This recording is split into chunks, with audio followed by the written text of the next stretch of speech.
ఇక మరి మీ పెద్దపల్లి ధర్మపురి హుకుం జారీ చేస్తే వినాల్సిందే కదా. అందుకే అందుకే సోనియా గాంధీ గారికి, మల్లికార్జున్ ఖర్గే గారికి, రాహుల్ గాంధీ గారికి చెప్పి వారి నామినేషన్ అయిన వెంబడే వారు పూజా కార్యక్రమంలో పాల్గొంటుంటే అక్కడికి వెళ్ళి దైవ దర్శనం చేసుకొని అక్కడ ఆశీర్వాదం తీసుకొని సోనియమ్మతోని బయలుదేరి ఉటావుటున రాయబరేలి నుంచి బేగంపేట విమానాశ్రయానికి వచ్చి అక్కడి నుంచి ఇప్పుడు మీ ముందుకు వచ్చిన ఎర్రటెండ మిట్ట మధ్యాహ్నంలో మొదలైన ఈ సభ ఇవాళ చీకటైనా ఇన్ని వేల మంది ఇక్కడ నిలబడి గడ్డం వంశీని ఆశీర్వదించడానికి ఉన్నందుకు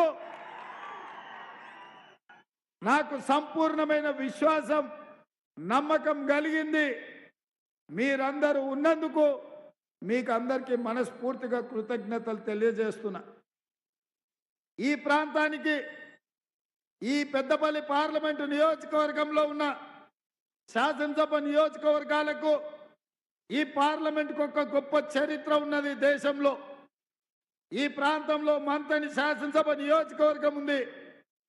అక్కడ ప్రాతినిధ్యం వహించిన కీర్తిశేషులు పివి నరసింహారావు గారు సర్పంచ్ నుంచి మొదలు పెడితే ఈ దేశ ప్రధానమంత్రిగా ఈ దేశాన్ని ప్రపంచ దేశాలతో పోటీ పడే విధంగా ఆర్థిక రంగంలో, వ్యవసాయ రంగంలో, పెట్టుబడుల రంగంలో, పారిశ్రామిక రంగంలో రాణించి ఈరోజు మనం ప్రపంచ దేశాలతో పోటీ పడుతున్నామంటే పివి నరసింహారావు గారి యొక్క గొప్పతనం, వారి యొక్క దూరదృష్టి వల్ల ఈరోజు ఈ దేశం నరేంద్ర మోడీ గారు అప్పుడప్పుడు 5 ట్రిలియన్ ఎకానమీ అని మాట్లాడుతుంటాడు. ఆ 5 ట్రిలియన్